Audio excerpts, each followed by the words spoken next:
Hi all, and welcome back to my channel. Today we will be doing an acrylic brand comparison on Ultramarine Blue, looking at 5 single pigmented colors, as well as 3 additional just to, kind of round it out to a fun 8. So here are the paints we will be looking at in no particular order. I tried to get a variety of price ranges. And then, as previously indicated, there are 5 of them that are single pigment, and the other 3 I really couldn't find additional details on. This is the brush I will be using for each of the tests. I will wash it in between each color. This is the palette knife that I will be using for our texture test.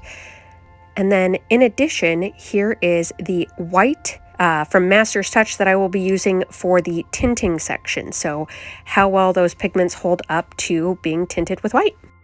Let's get to it. Starting out here, we have the Liquitex Basics in the single pigment color of the PB29 seen here. It is in the Ultramarine Blue and is the cheapest of the 5 single pigment colors that we will be looking at, which is why I've started with it here first. This is valued at $4.99. If it were available in a 2-ounce tube, roughly priced, it would be $2.50, assuming that it's half the cost of a 4-ounce tube. The paint did go on very nice, but is thin. So not anything other than what I was expecting for those results. Up next, we have the Utrecht, which is also in the PB29 and in the Ultramarine Blue, valued at $5.72 based on the Dick Blick website. I am by no means sponsored, it's just where I buy a lot of my paint. I was very happy with how this paint went on. It went very smooth, definitely a thicker paint than the Liquitex Basics, so performed as expected. Third on our list to be reviewed is Golden, also in the PB29 in a Ultramarine Blue. This paint is valued at $7.90, also via the Dick Blick website, and performed as expected. Very strong contender.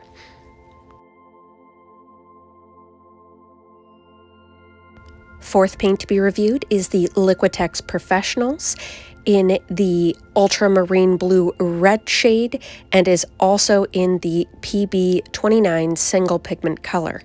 This paint performed as expected. It was a little bit thinner than the previous 2, which I was a little bit surprised by, but would probably be pretty hard to notice unless you were here with me in person.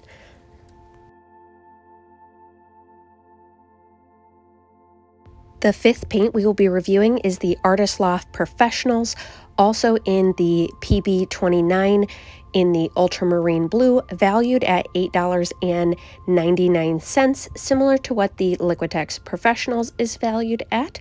This will be my first time reviewing this paint, so I am very curious to see the results for a paint that's noted as being a high viscosity acrylic, so stay tuned. The 6th paint we will be comparing is the Folkart. This is also noted as an Ultramarine Blue, but I have no idea what pigments are included in this paint, valued at 97 cents. I would also like to note that this is in a matte finish, and I believe most of our other paints we're looking at today are in more of a glossy finish.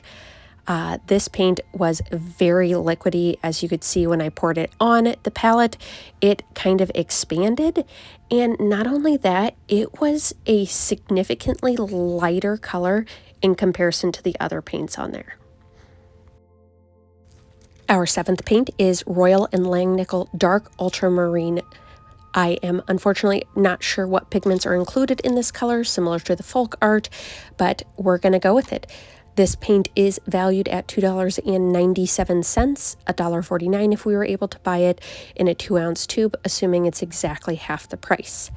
I was actually a little bit surprised at how well this covered, but it is very thin, so I feel like this is going to take quite a few coats to actually make a difference on a majority of our tests. And the final paint being reviewed today is Academy, also in the Ultramarine Blue, and I also do not have any pigment details on this paint, similar to the prior two. This one is valued at $4.27, and that is via Hobby Lobby, as you could tell by my beautiful sticker. This one was also a very thin paint, so I feel like we will have similar results to what are seen with the Royal and Langnickel. Round one results, I am most impressed with the golden and the Utrecht paints. They have very nice coverage. Not so much with the cheaper paints, and Folkart, the color is different. It's so much lighter than the other 7, even in the other 2 cheaper brands that we're looking at. Unrelated to our paint testing today, I just wanted to mention I love paint tubes that come with lids like this for super easy on and off. Unfortunately, the golden and the Utrecht have these little caps, and they are a pain in the butt to pull off and put back on without having it crooked. Don't know about you guys, it's just a random thing that kind of drives me batty.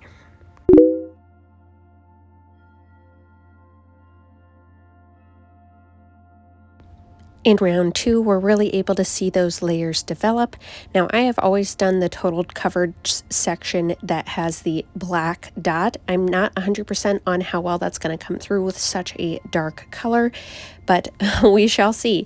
I do like seeing that as we add the different layers, we are seeing more of the detailed coverage slowly be able to be covered up. And same is true as we progress through round 3. Those stars and those little tubes of paint in the detailed coverage are beginning to disappear.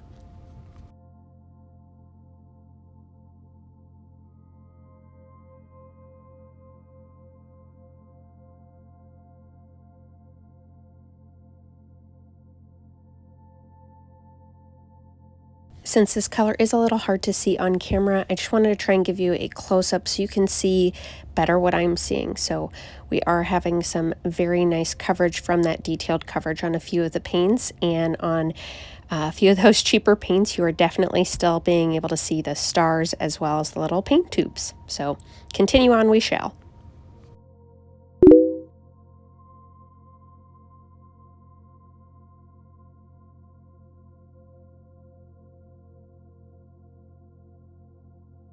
Upon completion of round 4, it looks like both the golden and the Utrecht have fully covered their detailed coverage section. So I'll be giving both of those a little star, and we will continue reviewing those other colors as we progress on.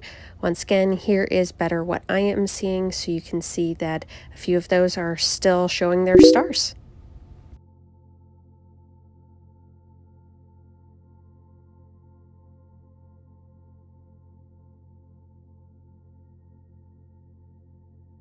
Here's where we stand at the end of round 5. Round 6 will be our final round, so I will be glopping on that cake like buttercream, just in hopes to actually cover up those sections. So hopefully with a little bit thicker layer, everything will pass at least on the 6th round. So I did actually decide that the Liquitex Professionals did complete at the 5th round. So on we proceed.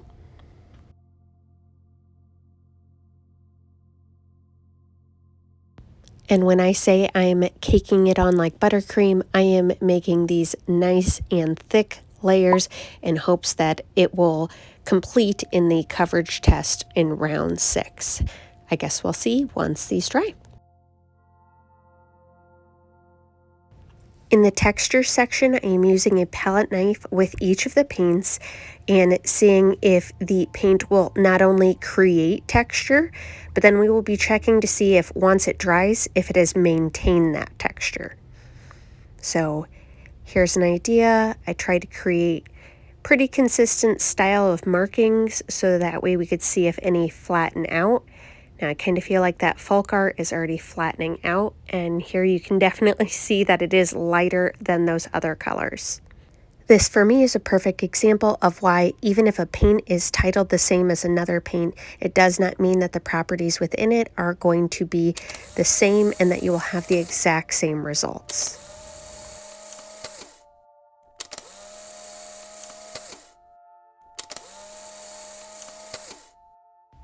In the fifth and final test, we are checking how well these colors tint white. So I have tried to make sure that our white globs are the exact same and that the amount of ultramarine blue mixed into each white glob is also the same.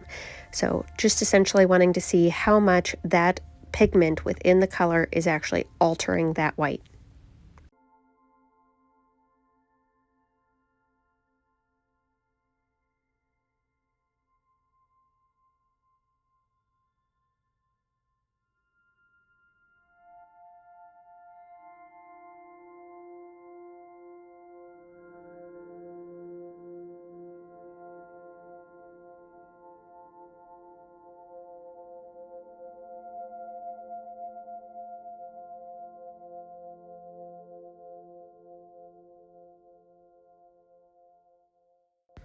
Now that we've completed the white portion, I'm going to complete the second portion in the tinting test, which is essentially the opposite of what we just did.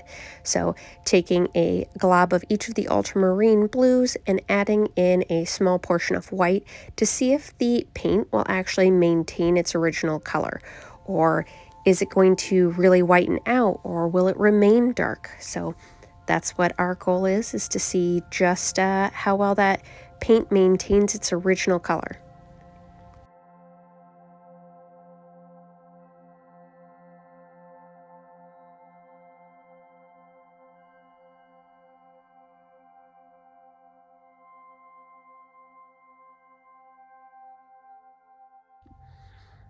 All right, so all of the paints have had a little bit of time to dry, so we're not gonna transfer anything. I'm not quite gutsy enough to do it on the texture section just because I'm sure the paint under there is still a little wet. I mean, this one, we're good to go. Anyway, I digress. So looking at specifically just our 5 in the PB29, I am really in love with these 3. So that would be the Utrecht, the Golden, and the Liquitex Professionals. The Artist Loft, honestly, I wouldn't spend $9 for a tube of this when it says that it's a high viscosity paint, and it was super thin. Like, I mean, the Liquitex Basics was more thick than the Artist Loft Professional. So I was actually really disappointed when that had started out. And then, I mean, these did the same as what a $9 per tube paint did. So that kind of started out me not being like super impressed.